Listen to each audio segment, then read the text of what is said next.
Are you struggling for consistency in your sim racing? Does your iRating look like a roller coaster? If so, we have good news for you. The way to get more consistent is to first understand what you're doing differently than the professionals. And VRS is the answer. With our competitive subscription, you will have the telemetry, setups, tutorials, and everything else you need to fully analyze your driving. Our data packs and the ability to compare your driving with the best in the world will show you exactly where to adjust your inputs, change your driving line, and shave seconds off of your lap times. And our powerful and precise Direct Force Pro wheelbase and precision pedals are being used by some of the world's best drivers. All these champions agree that VRS hardware is not just the best on the market, it's also priced well below the competition. So if you're looking to upgrade to direct drive and the best pedals in sim racing, VRS is your answer. If you want to get better, get faster,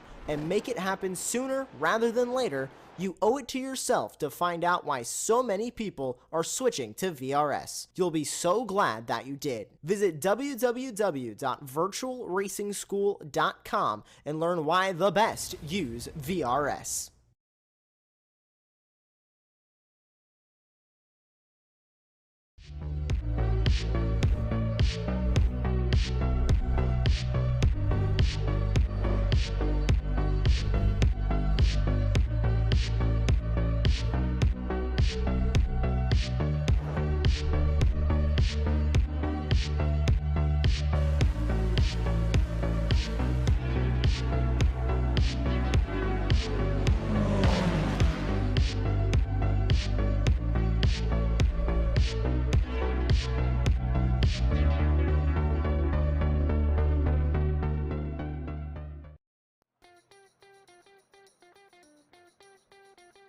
Over the many great courses that litter the American landscape, there are few more famous and few more fearsome than that of this place, the National Park of Speed, Road America. Welcome, everyone, to the iRacing Israel League. My name is DJ Clark, joined here in the booth by Dane Baird, and we are about to send a plethora of GT4 machineries out onto this incredibly fast and incredibly technically difficult track. Dane, this is one of my favorite places to watch and to do commentary on races in the world, and I cannot wait to see what kind of action we have in store today. Yeah, well, especially in this series as well. The driving standards that we've seen have been incredible, that they race everywhere all the time. So on a circuit like Road America, which has been historically fantastic for racing as opposed to some of the other circuits we've had so far this season, I'm looking forward to it. We should have a fantastic race. We've got plenty of long straights into hard braking zones for the drivers to try and make moves in. Yes, we do, and a couple of those particular areas to really keep your eye out for. That's going to be going down the Moraine Sweep into Turn 5. Also, keep an eye at the ever-famous Canada Corner as two of the best areas to get that done. But as you said, Dane, they're really and truly all through the second sector of this track. Chances to be able to get that move done if you want it. And frankly, from what we've seen out of these racers earlier in the season, I think we're going to be seeing attacks and defense having to be put on at just about every single braking zone on this circuit. Yeah, absolutely, and it's all left, right, left, right, left, right in the middle of the circuit. So we can easily see some good switchback moves, and especially when they group up, but like they love to do in this series. Yeah, we're going to get some very interesting battles. I'm expecting as qualifying is underway. 2 minutes left. Most of the drivers are on their second hot laps, I believe. Quite a long lap compared to the other circuits we visited this season. Yes, this is one of the longest circuits in North America, clocking in at just about 4 miles long, and lap times being put down over 2 minutes. About 2:15 is what we're seeing the hottest time, the fastest time being put down, and that currently being held by John Chico with a time of 2:15.779 as they run. And, well, we've kind of come to expect a little bit of this, but John looking like he's pretty dominant here in the running, about 1.2 seconds up on the rest of the field.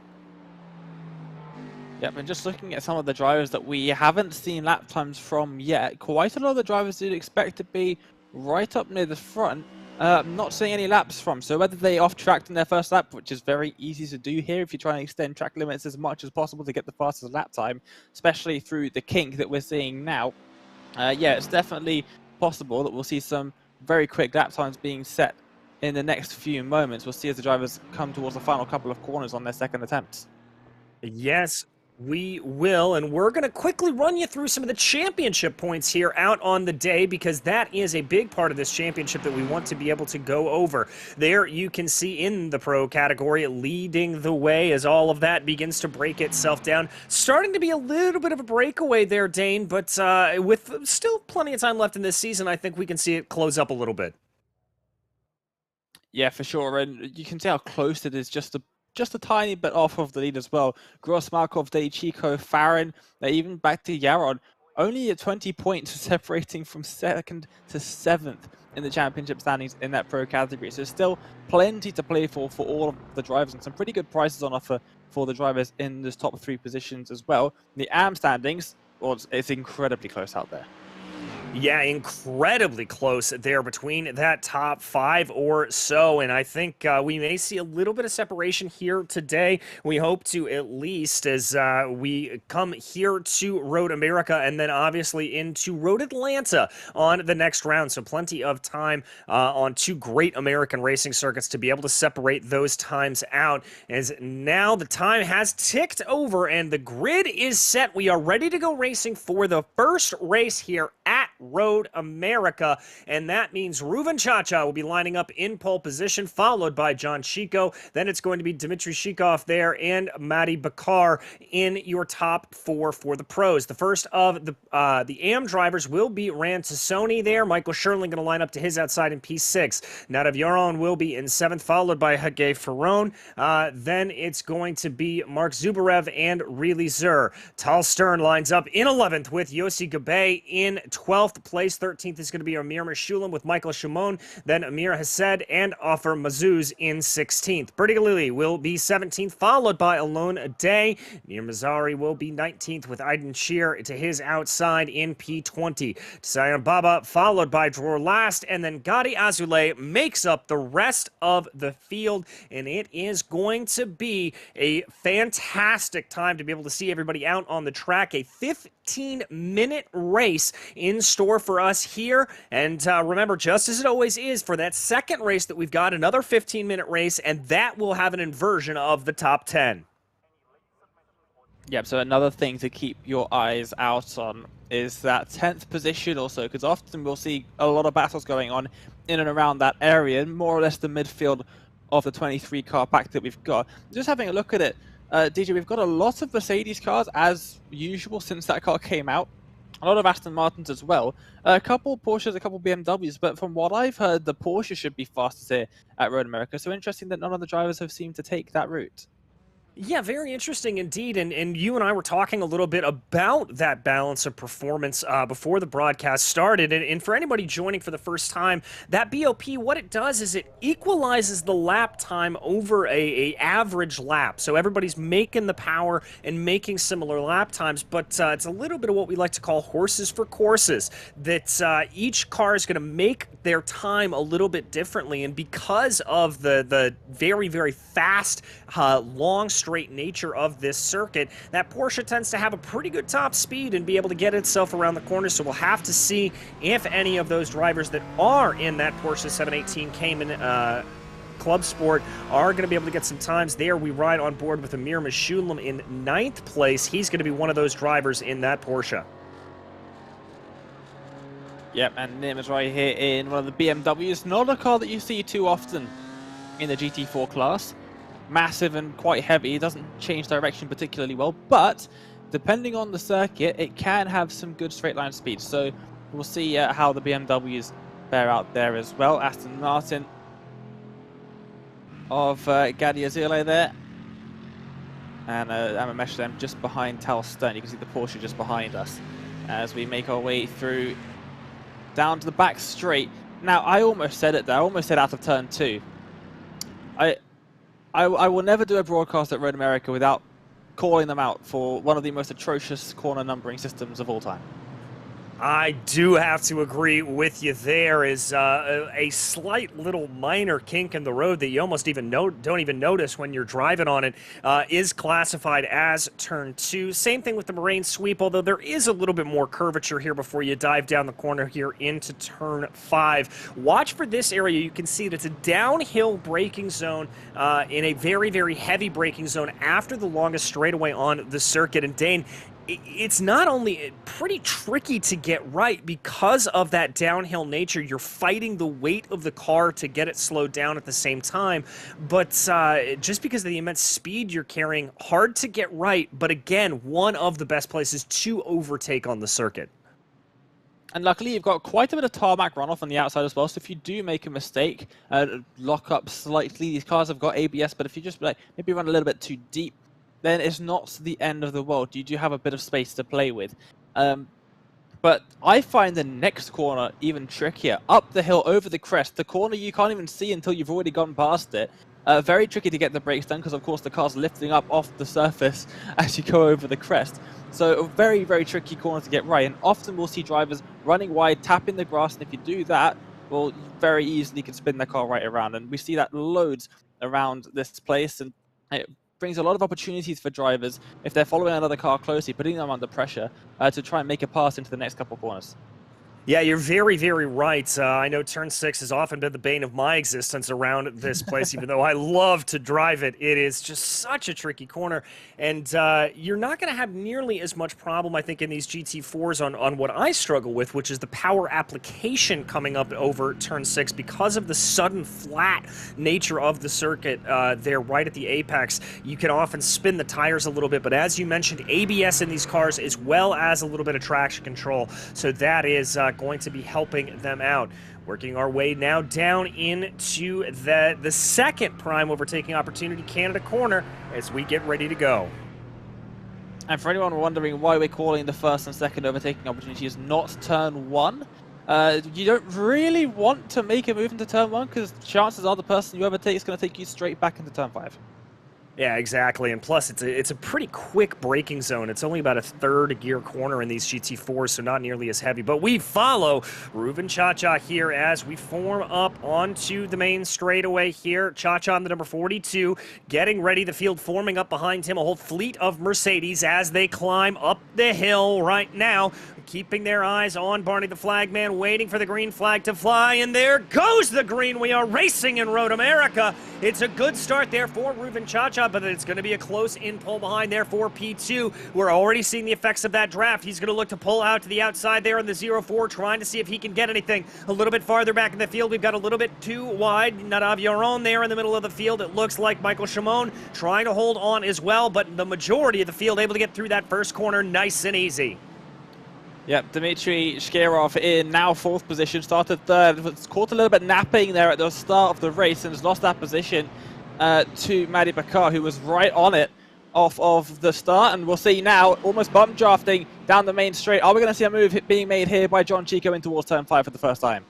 Chico's certainly thinking about it, but he's got to watch out. That's Matty McCarr taking a little bit of a look to the inside there of Chico. It's not going to play out. A little bit of 2x2 going back in the field, and up at the front there, that is Cha-Cha and Chico going side by side into that tricky corner at turn 6. Almost banging doors. They continue to run side by side. Oh, and more contact being made as they make their way through the right-hander now and just out into the front, still managing to hold on to that lead is Chachashvili. But here comes Matty Bakar on the outside of John Chico, gets the move done on the braking zone and around the outside of the left-hander. Has to back out of it, though, and John Chico just holds on to second.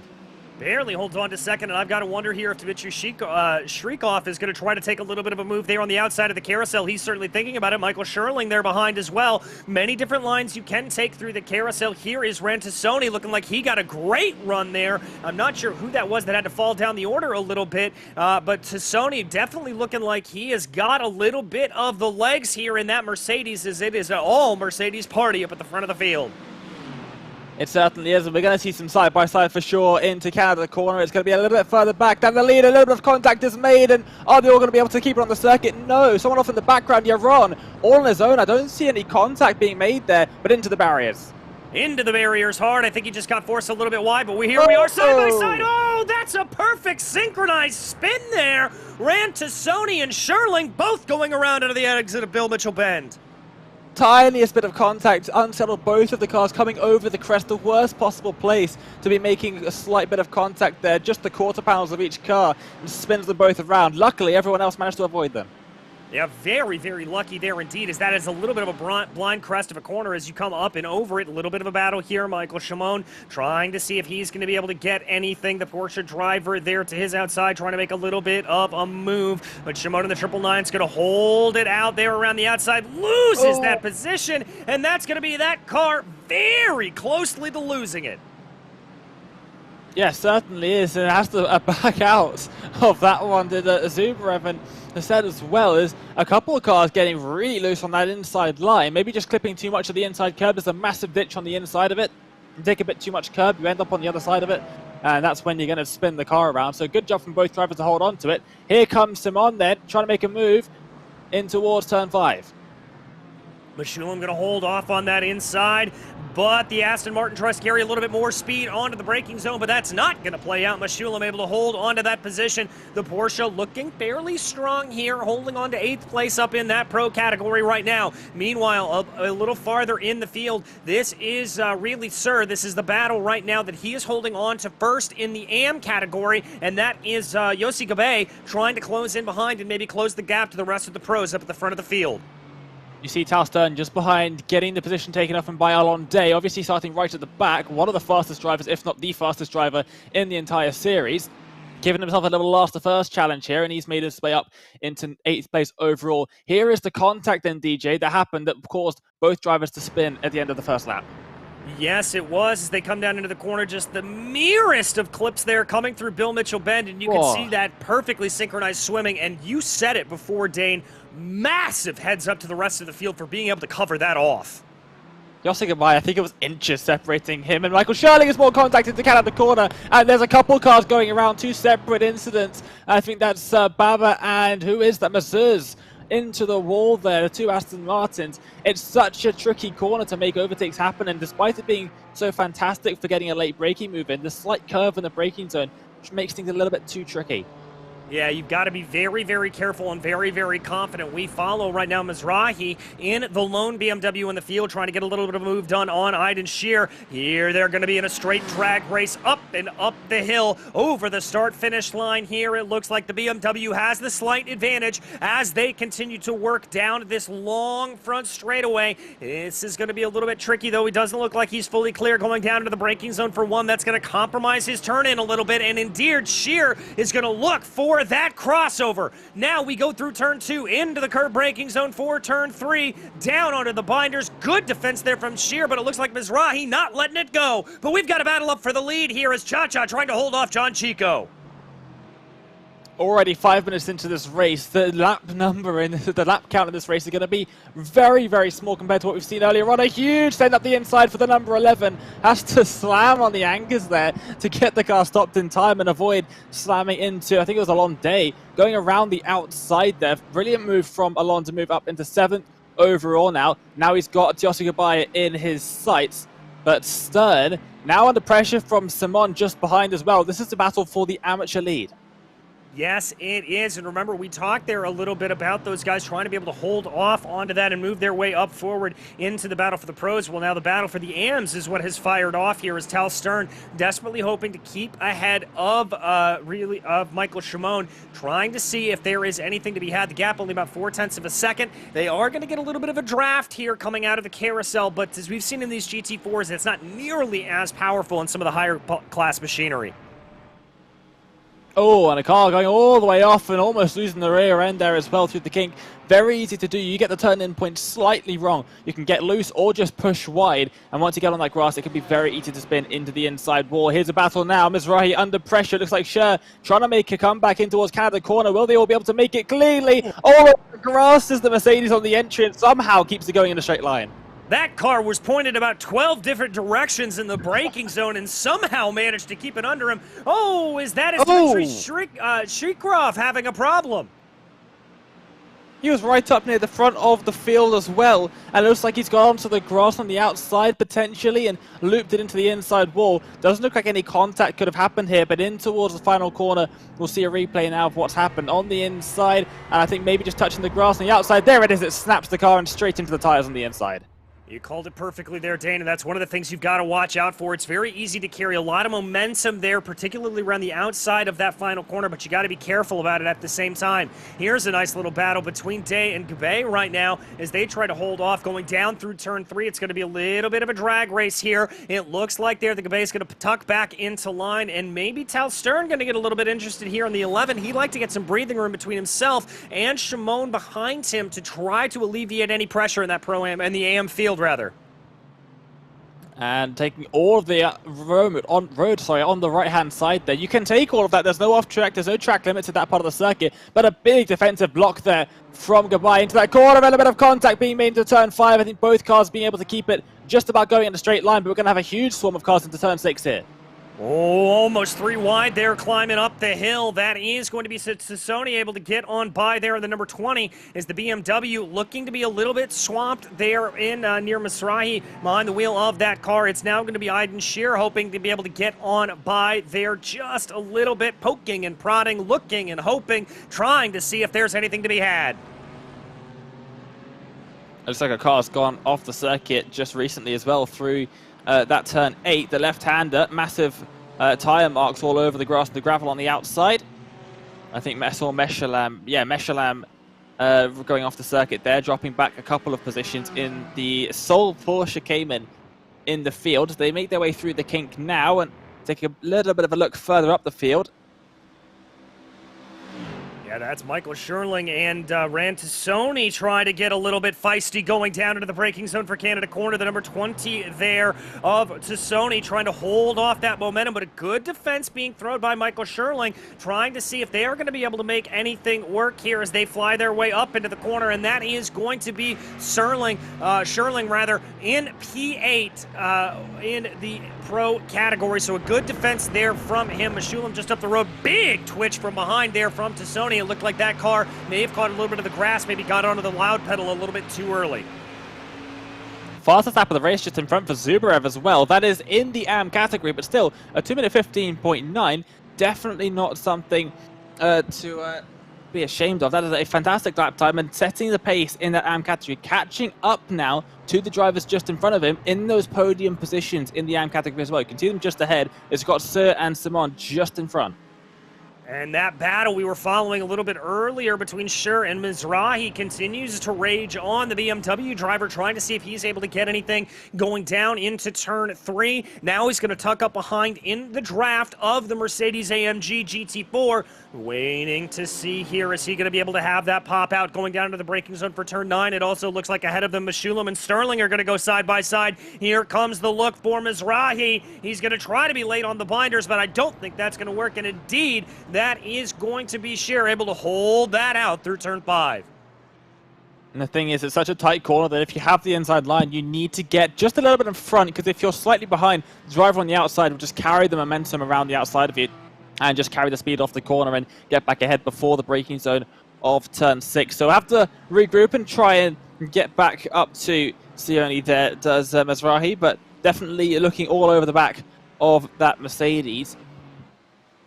As you can see the Mercedes cars, there's only one Porsche in the top 14, the rest of the drivers in the Mercedes, and it's been sort of the story for the entire season so far. A lot of drivers opting for this car, feeling comfortable with it, one of the newest cars to the service.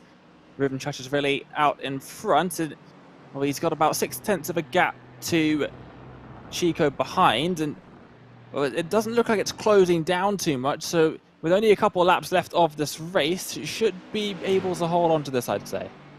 Yeah, he's just got to focus on not throwing anything away here in the dying stages of the race. And remember, we will have a second race here. That second race, another 15-minute race, but this one with the invert of the top 10. And currently, right now, it would be Mark Zubarev that leads it. A little bit side-by-side there in the back between Bakar and Ferran, trying to see if Hagay is going to be able to do anything here in that number 95. He's going to have to tuck back into line through turn 2 and down into turn 3, hoping to get a big helping of the draft here down the Moraine sweep.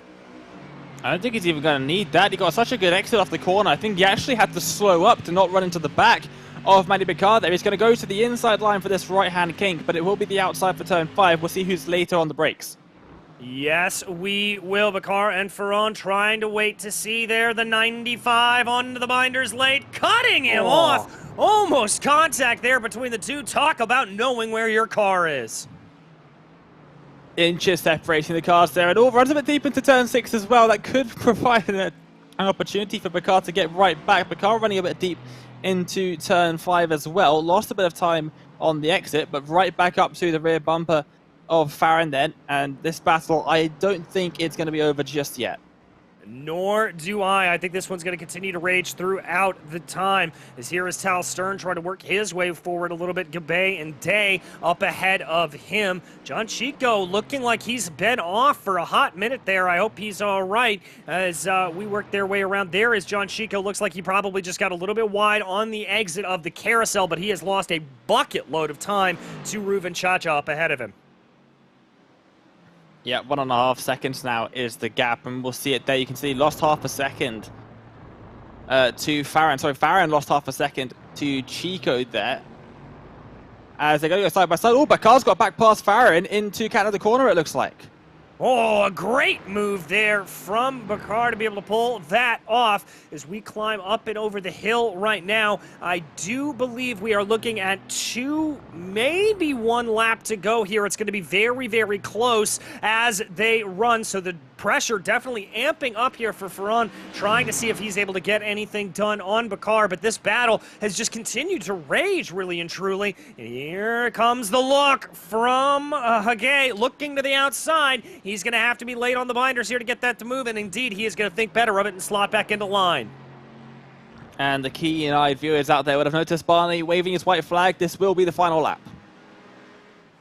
Yes, it will. So Barney the Flagman calling that as the last lap here. Meshulam and Tassoni duking, excuse me, Sherling and Tassoni. A little bit of how you doing there between the two. Just making contact before the braking zone. It was just a bit of a good old Schumacher squeeze there, but making contact between the two drivers. They both managed to keep it going in a straight line. Nothing too major, but I don't think that Sherling is going to be all too appreciative of that touch. And Farron and Bakar, this battle raging here into the final lap. Is he going to make a send towards turn 6? He's definitely going to look for it. Slots back in line. Yeah, Ferron definitely wanted that move, but I just don't think he quite had the outright speed to be able to get that done. He's going to have to re-rack and restack here. Here is Sherling and Tassoni going at it again. Tassoni there on the outside, trying to see if he's going to be able to do anything. He's got a little bit more momentum coming up into turn 6. Is he going to cut down on the nose there of Sherling? It does. It looked like it, and they're going to continue that side-by-side. Through the right hand, and now it's very tight between the two of them. Both of them keeping it on the circuit and keeping it out of each other, which is the most important thing. Into the heavy braking zone of the left-hander at turn 8. No one making a move into there. They're going to have to wait for the final opportunity if Sione wants to get back past into Canada corner. Yes, he is. A little bit side-by-side here. Mizrahi and Schur holding off. The battle still continuing to rage on up and down through the field. Here is Matty Bakar and Ferron trying to see if they've got anything. I'm thinking Ferron is running out of time. They've only got Bill Mitchell-Bend in the final corner to go. But up front, Reuven Chacha brings that machine out of the final corner. The number 42 just has the hill to climb. He's going to keep on the loud pedal here, crossing under the bridge, and a little bit of weave of excitement. And it is going to be Reuven Chacha taking victory in race 1 at Road America. And Bakar did a good job as well behind, it looks like. Going to be able to hold on to that third and final spot on the podium. We'll see about the battle for that 10th position. I don't think anyone's too close to Zubrev, so it looks like Zubrev is going to take that spot, and goes on pole position for race number 2. Yes, he is. So that is going to be the input there. Oh, Amir Hassad having a problem there coming up out of the final corner, the Aston Martin driver. Let's jump back here to take a look at the replay coming up and through Bill Mitchell-Bend. That looks okay there for him. Did he catch the grass? Oh, there was a spinner in front of him. Oh, my goodness. And it was Schur ahead of him that lost it there, and that is what sent Hassad spinning around. And that corner, it looks like he could have been able to avoid him, but it's very difficult because the car is so heavily loaded through that corner. Any slight motion of the wheel or the tap of the brake pedal, and the car's going to go around anyway. So just try to find a gap, and never formed for him. Very unfortunate stuff there at the end of the race. And not only does that mean he's not going to score as many points in this race, but he'll start further back for race 2 as well, after what was looking like a pretty promising finish for him. Yeah, it will. It means he's going to have it all to do as we wait for the last couple of drivers here to come across the line. Dmitry Shikarov going to be one of them, as there he goes. And then Nadav Yaron rather, in the number 22 Mercedes, comes out of the final corner, and he begins his climb up the hill. Well, here, Dane, this is going to set us up with that invert. Some of these faster drivers starting farther back in the field, and I'm not really sure how, but that's going to make this second race even more fantastic, I've got to think. Well, I tell you who's got to be favourite to take the win in the second race. Alon Day. He's starting their second race from 6th position. The 5 drivers in front of him, we watched him overtake every single one of them out on the circuit in race number 1. So, Alon, you've got to keep your eye on him. But it'll be really interesting to see the battle between Chico and Chachishvili, and also Bakar and Ferran. They're going to line up all alongside each other in 7th, 8th, 9th, and 10th on the grid for the second race. And all 4 of those drivers looking very racy indeed. Yeah, they very, very much are. As the grid starts to filter its way across here, we're going to be in store for a second 15-minute race here out on the circuit. And there you can see those final results. Tal Stern able to take victory there in the AM category. Michael Shimon and Really Sir behind them. And then obviously we followed that battle with Cha-Cha, Chico, and Bakar. But I've got to think here that this is going to get pretty interesting when it comes to it. You already mentioned there Tal Stern able to work his way through the field. He's going to be starting off in a pretty good position. This is going to be a fantastic second race as well. It's Road America. It's always a great race. It's also the iRacing Israel League, and they just seem to love driving the racing, sending it up the inside, round the outside, through the middle, everywhere on any circuit. And especially when you have a circuit like Road America, which is so fantastic for overtaking, as we've already seen in that first race, it just makes for some fantastic racing. Cannot wait to get this second race started. We did see a couple of incidents here and there in that first race, especially in the beginning when all the cars were bunched up. Down to Canada Corner, it's such a tricky place to try and make an overtake, but also one of the best places too as well. So there's a really tricky spot. Just curves to the left the entire way down the straight. So to get to the inside, you've got to be around the outside, that entire straight long, and you can fall back a little bit, drive from the outside, very easy to clip the grass and spin around. Might easily take a couple drivers with you. We saw that earlier on in this race number 1 as well. So a lot for the drivers to keep in mind, and a lot for the drivers to even learn coming out of that first race. Yeah, I think very much so. You know, Road America is definitely one of those circuits that, at least in my opinion, you feel confident with it, but it's very hard to master. It's just always something changing, always something that's going to throw you off a little bit, and it really makes for what is, in my opinion, one of the greatest racing circuits in all of the world, not just North America. But as we get rolling here again, it's going to be another fleet of Mercedes up at the front of the field. This car favored by the majority of the field, and I've got to say, performed just about as well as expected. Yeah, the Mercedes doing a fantastic job for the drivers, clearly. Meshalam not doing too badly in the Porsche, and then Nir Mizrahi not looking too out of place in the BMW either. So it looks like the balance of performance looks fairly good, actually, here at Road America. We'll see how those drivers in the minorities, essentially, in the Porsche, the sole McLaren, sole BMW, a couple of Aston Martins right near the back. So we'll see how they fare in the second race, but just a heavily dominated Mercedes field. But looking up at the front, Zubrev on pole position.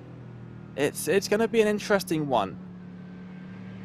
Yeah, these second races always are. Because of that top 10 invert, it really just changes things around here. And for some of these drivers starting to be able to get themselves up forward, you know, you've got to be a little bit more aggressive than you would normally think so. And you've really got to to frankly try to push your way up to the front of the field as much as possible. Sometimes that makes for some fantastic racing. Sometimes that makes for a little bit of scruffy racing, and it gets a little bit interesting. And we can often see some bunches up coming down into turn 1. Yep, and with the drivers starting just behind Zubrev being so incredibly quick, I can definitely see a couple of them making a look around the outside into turn 1. You've got to assume that Zubrev will take that inside line just to try and cover off any moves. But yeah, heading down to turn 5 as well, especially on the first lap with drivers, a lot of drivers out of position, even not just in the top 10. Drivers that had errors in the first race. Shkirov starting right at the back. He's going to be trying to make some moves as well. Started, of course, in 4th position, was immediately in third. Sorry, started 3rd, is immediately in 4th after the first race start. So we'll see how this goes. Just a couple corners left until the pace car pulls off. Yes, indeed, as we work our way up through Bill Mitchell Bend right now, holding behind that Porsche pace car as the field will start to form up here as they work their way towards the front of the field. Waiting here, Zubrev going to be the one that holds this field to green. Will he go early? Will he check up the field a little bit? We're going to find out here in just a couple of seconds' time. As there, the number 030 rather, climbs up the hill. All eyes on Barney the flagman as the field starts to form up behind him, and he's going to get an early jump on the field as there goes the green, and we're racing in Road America. Good start there from Zubrev, but it is an absolute hornet's nest there behind him, thinking about going 3 wide, going down into the first corner. That's not going to happen. Instead, it's going to be Noah's Ark as they go down. Shimon getting a little bit swallowed up there, trying to see what they are able to do. Couple of drivers running a little bit wide there on the exit of turn 1, but they're going to keep it all together. That's one Mercedes plowing off into the inside. Big, big damage. I believe that's your own. It is indeed, and really, sir, managing to hold on to that 2nd position. Alon Day up 3 places off the start already into 3rd position. Only 2/10 back on Sir, as you can see him following the Mercedes down the straight. We're almost going 3 wide here down the back straight. Are we going to push it to 3? I think we're just about going to stay 2 wide as they all make their way through into turn number 5. Alon Day up into that 2nd place. Oh, that was getting a little bit spicy there with Gabe, Shimon, and Cha-Cha as they all tried to figure out a line to take down. They were into turn 5, but thought a little bit better of it. Almost contact there between Gabe and Shimon, but that's going to be Gabe that's able to hold on to it for now. Looks like they're in behind, trying to see where the 277 of Matty Bakar is going to be able to filter his way out as he's going to have Hage Ferran down to his inside as well. Almost 3 wide. Oh, man, they are going at it there down in 8.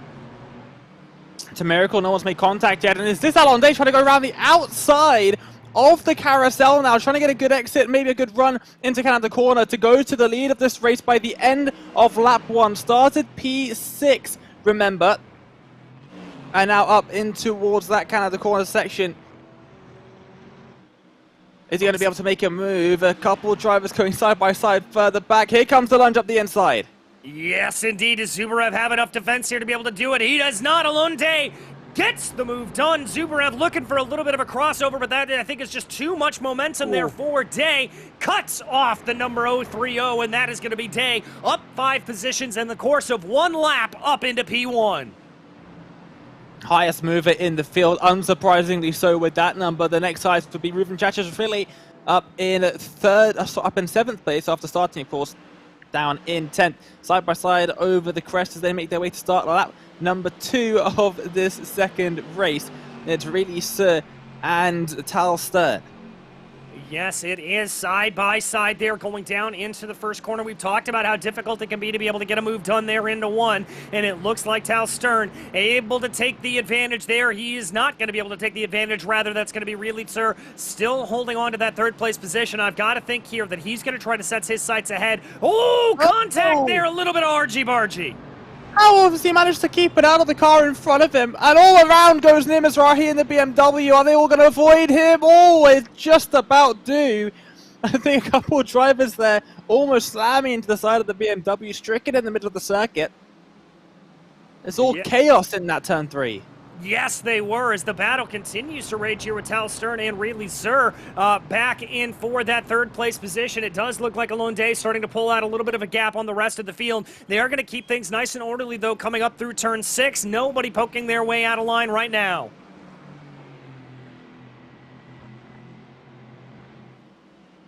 Here they go. Oh, look, a little bit of a sweeping around just behind Goodbye there from Chapter, trying to get into the head, into the mirrors, filling up those mirrors of the bright green racing machine. That is Goodbye there through the carousel. And Stern with a lovely second place on the cards at the moment in that AM category. 1, 2, and 3 in the AMs, all still fairly close together. It's all over the grass. Goes Zubrev, a couple of drivers going all 4 wheels off into the grass. And this could allow Goodbye to try and make up some positions here.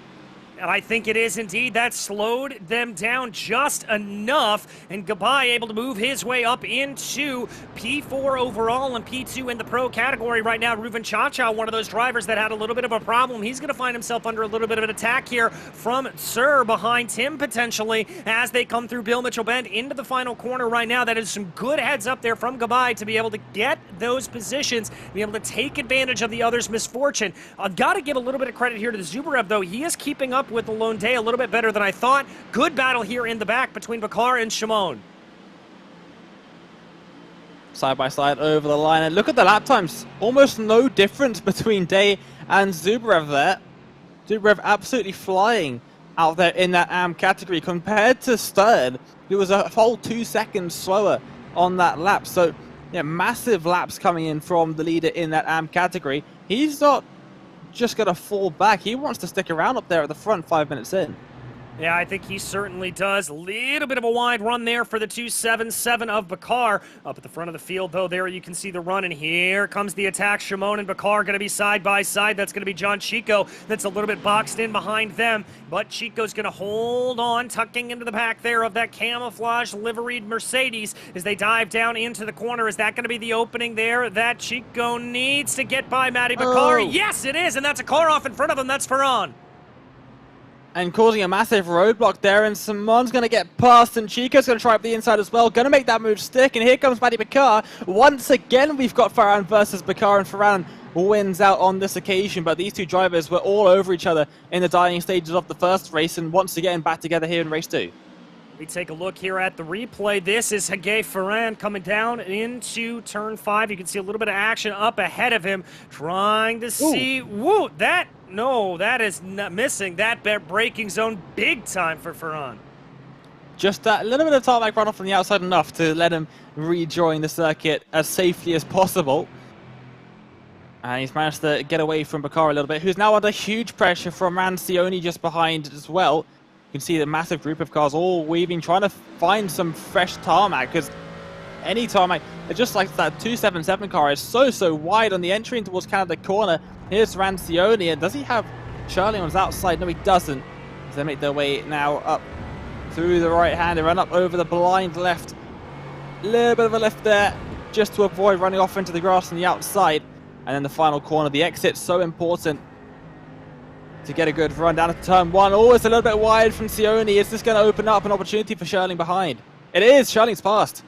Great heads up there from Sherling, recognizing that as a lone day. Sets the fastest lap of the race with a 2:15.43 right now. Crossing over the line, though, is Rantasoni trying to be able to close back in on that mistake that he made. A long, straight line here, as it does look like Ruven Chacha may have had a little bit of a problem there through turn 1. That's going to create a little bit of a roadblock, and that's going to allow Stern and Gabay right up ahead of him. We've got a 3-way battle now as they come out of turn 3. Probably the best place for any overtaking opportunities in towards that turn 5. Under the Cheese Bridge they go. You can see they were all going to try and find a position onto the grass. Is the number 42 into the braking zone. They go side by side between Gabay and Stern blocks off the entry. They're going to go 3 wide towards turn 6. Trying to hold on to this here a little bit. Oh, that was a big coming together there in the back, but Stern and Gabay going to still be side by side as they work their way through the corner right now. That's going to be Gabay able to hold on to it right now, but John Chico now trying to get involved in this as well. Excuse me, Cha-Cha trying to get involved in this as well as they continue to just trade positions back and forth. My goodness, don't blink, you may miss all of this. And here's what happened in the background as well. You could just about see it as they were coming over the crest on our shot. Here they're going towards turn number 5, and is there going to be contact here? There is, from miles back into the back of Really Sue, who unfortunately gets turned around.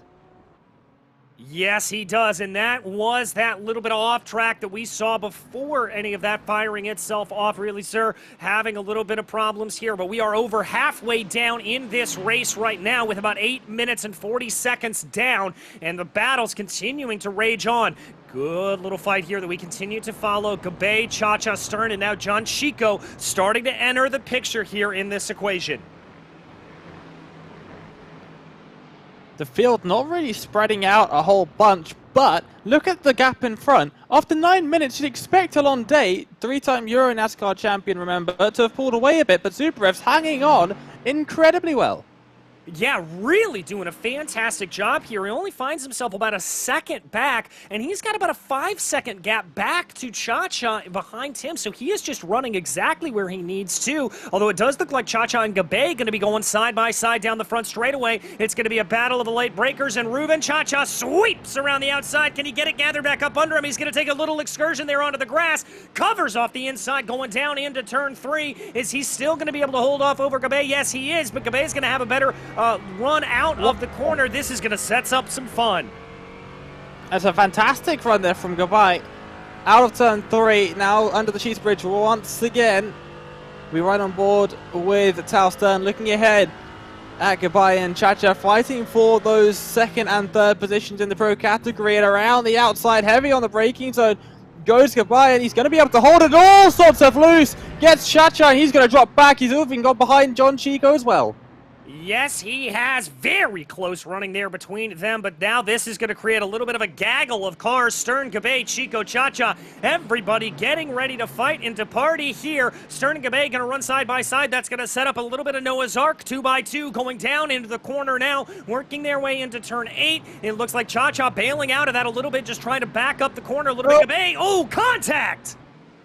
So nearly could have been so much worse. This Gabai gets on the gravel on the outside, just dipping a wheel over the curb, and losing the rear end of the car in dramatic fashion, catches it just in time without causing any massive contact. And they finally get into single file, but you've got to assume someone's going to make a lunge into Canada corner.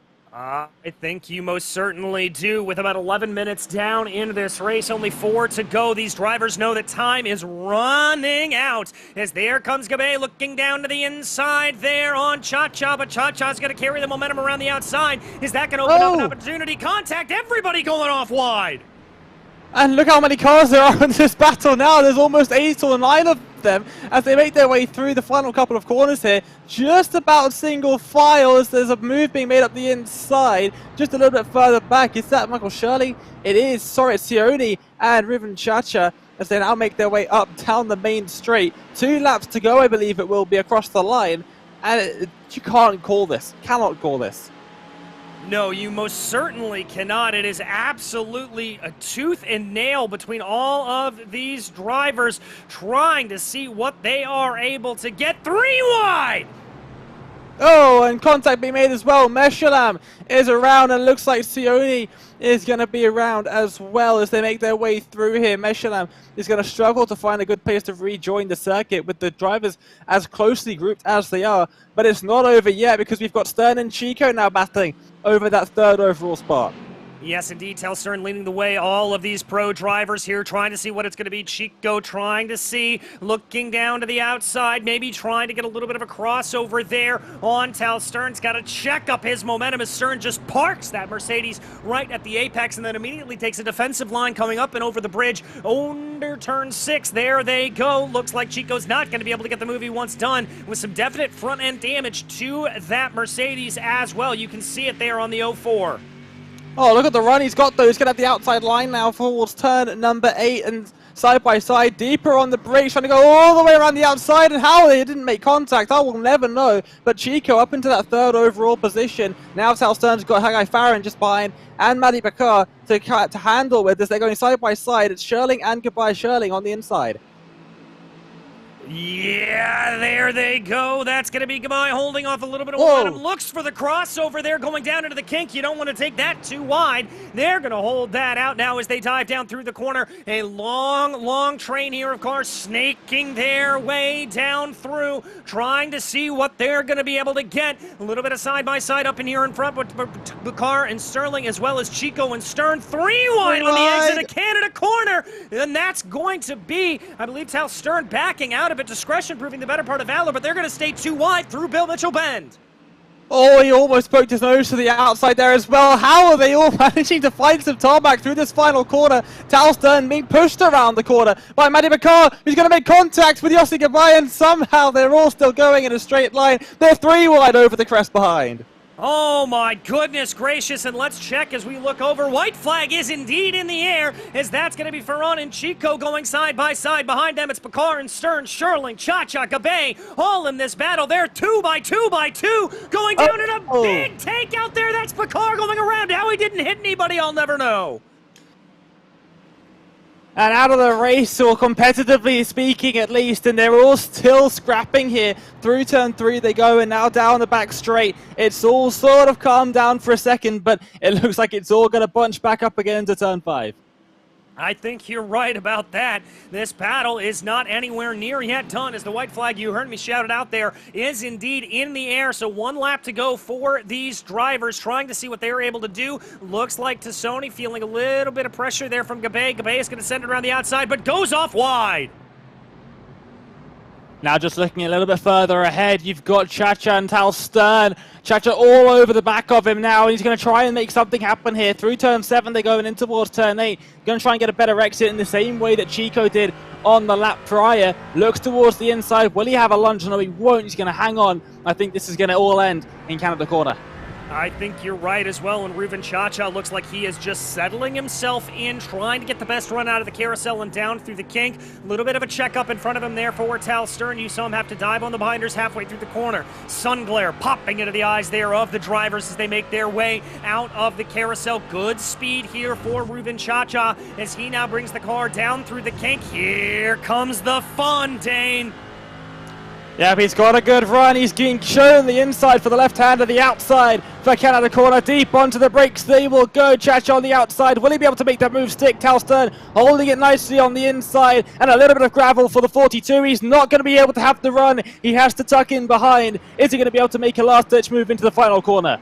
Let's wait and see. He's certainly thinking about it, trying to move this way, try to move that way, working his way around. Checkered flag in the air, though, and that is Alone Day taking victory here in race 2, and that's Cha-Cha around! Cha-Cha has spun around in the final corner, taking off a little bit more than he can chew there. Zubarev will cross over the line to take P2 overall and the win in the AM category. Chico and Ferran will round out your pro podium with Stern and Tassoni, 2 and 3 for the AMs. And that's crucial for the championship as well. Cha-Cha had some decent points there, but he's dropped all the way back to 6th in pro.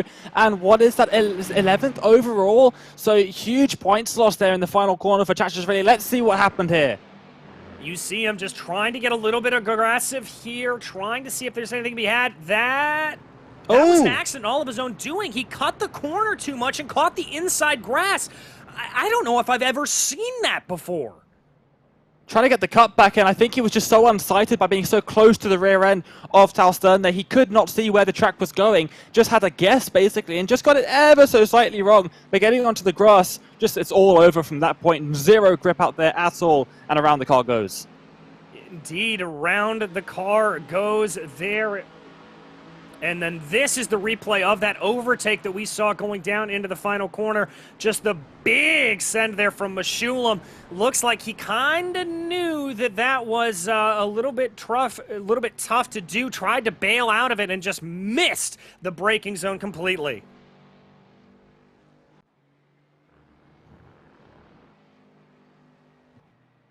Honestly, what a race. That was absolutely incredible. I was literally jumping around in the commentary booth here. That was insane stuff. And Road America has delivered yet again. And almost sad, DJ, we haven't got a third race. I want 5 more races here at Road America to close out the season. I do too. I love this place. I love this track. I love this series. There is never a dull moment. It is absolutely incredible stuff. Oh, Hoi, oi, oi. Just talk about battles up and down the field. We had no room to breathe. was there a dull moment in that race? Was there 5 seconds without one of us screaming down the microphone? I don't think there was. I don't think there were either, as let's quickly run you through the finishing order there for that final race. As we said, Alone Day able to take victory there to Sony, able to take victory there in P2. Chico, Ferran, Stern, Sherling, Gabay, to Sony, Sir, and Chacha and Bubba rounding out your top 10. We've got a few interviews here, though, waiting for us. And first and foremost, let's talk to P2, Mr. John Chico. John, that looked like one of the most fun races I have ever seen. You guys were just at it tooth and nail the entire time. Hey, what's up, everybody? Yeah, this was crazy. I mean, everybody thought Lime Rock was sick. This was really crazy. I mean, first race was I don't know. I think I played it too smart with kind of bump drafting Reuven a little bit and not taking the chance when I had it. But anyway, I'm happy with that second place. It's tough. It's tough to chasing Reuven. He's just so fast, man. Really, nothing you can really do about it. But that was a crazy race. The first one was a good race. Yeah, I played it smart. But the second one, oh man, I got the AC on full blast here, and I don't know what I'm sweating, but it's crazy. I can't imagine how much you're sweating. We were just saying we were sweating up in the commentary booth, just pacing around and having fun. But, I mean, yeah, talk to me about that decision then to play, as you said, a little bit smart in that first race, trying to do a little bit of the bump drafting. Obviously, you said you wish you'd been a little bit more aggressive, but, I mean, did you carry any of that into the second race? Were you trying to be a little bit more aggressive into that second race after seeing how the first one played out? Yeah, for sure. The second race, I had no choice. I mean, it was you had to be like really smart, but really aggressive to make passes. I mean, these GT4 cars are so, you know, if you got somebody that's 90% of your pace, it's almost impossible to pass unless he makes a mistake or you do, or I don't know, you get really lucky. But yeah, the first race, bump drafting, I just wanted to get away from third and fourth place, just to avoid any mishaps in the first race. You don't come by second place qualifying many times, so I just wanted to play it smart. Maybe I should have gone for a couple of moves on the second or third lap, but whatever. You know, I'm happy with it. Got a little bit lucky as well, but the second race. The start was horrendous. I rear-ended a guy on the start, which I don't know, never happened to me before. But from that point on, it was just picking it off one at a time, or on occasions 2 at a time. But it was rough. It was rough. It was a couple of close calls there. But yeah. So I'm very, very happy with that result, and it was crazy. It was indeed, and next time out we head to another great classic American racing venue in the form of Road Atlanta. Can we expect a little bit more of the same, do you think, there, or is it going to be a little bit calmer? Road Atlanta is going to be crazy. You know, that first complex of turns is insane. It really leads to some good racing. With the pace for all the field really picking up, I don't think it's going to be an easy one. I think me and Roman Reuven, we got lucky in the first one a little bit, but yeah, it's going to be just as crazy, I think, in Road Atlanta. So yeah. Well, we wish you all the luck in the world when we get there. And John, is there anybody you'd like to thank for this run here today? Sure. Thank you to Hagai Ferran for all the equipment and all my gear, and to everybody that's organizing this league and everybody that's participating and giving us all some good racing. And thank you guys for taking the time, and have a good one. Thank you. All right, thank you. That was John Chico there, who had a fantastic race. And Dane, we've got a couple more folks here waiting for an interview. Who do you want to talk to? As I speak to myself on mute, well, I think I'm going to take Alon Day as he joins us now. Alon, welcome back to the commentary booth. And another Race 2 victory for you. I'm going to guess that you didn't set a qualifying lap on purpose in qualifying, and that's why you started at the back of Race 1? Yeah, qualifying is overrated. Basically, I haven't drove for 2 weeks since the last race. I had a lot of things in my life right now, so yeah, I just decided to give up on qualifying, trying to start from the last place and earning the bonus points for most overtaking, which I think I got, and somehow I managed to win. So yeah, overall I'm very happy. So you started the first lap, I believe, in 6th position, the second race, and you managed to become first position by the end of the first lap. Just talk us through that real quick, because you made up quite a few positions at the start. Yeah, I don't know. It was Ayrton Senna in Donington. Yeah, going from 6th to 1st in the first lap. I knew that I have to really overtake extremely quick and take the lead very quick, otherwise I will be stuck behind the slow cars, and then all the really quick guys behind me will start to attack me also. So I knew that I have just few laps to take the lead and trying to get away, and fortunately it works. Yeah, it was pretty clean, nice racing with everybody since the first race. Starting P18, I think. I was managed to get out of trouble, and everybody raced really clean with me, at least. So it was a very fun race to drive. And then race 2 was you just kind of on your own pretty much from the first lap onwards, as Zubrev just sort of hanging on just behind. I just want to know, do you know what was going on behind you throughout that second race? Because I don't think we had a single moment where we didn't have 5 cars within the space of half a second throughout that second race. It was absolutely crazy, just about 5 seconds down the road. Were you aware of that? I don't know, but I guess now that nobody saw me in the lead during the race. Yeah, again, I was really worried that Ruven Chacha will catch me. And I saw from the relative that names jumping up and down, and suddenly disappear and appear again, and crazy stuff like that. So I knew that it is a crazy race. Me and Mark won with like, I guess, 12 seconds gap to 3rd place. So yeah, I guess it was a pretty crazy race behind me, but I don't really know what happened.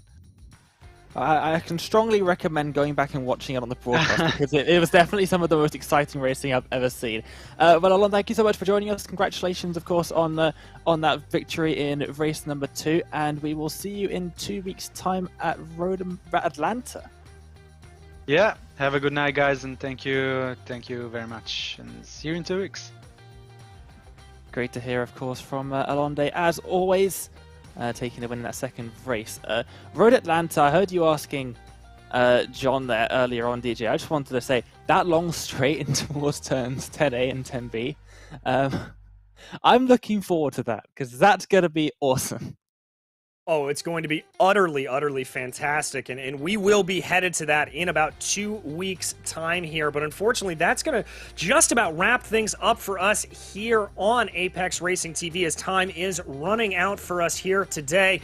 But on behalf of myself, DJ Clark, Dane Baird, and our director and producer, Sam Fitzpatrick, behind the scenes, it has been a fantastic delight to bring you this just remarkable action out on track, and we'll see you in 2 weeks' time. But until then, until we see you on the track, thanks for watching. Are you struggling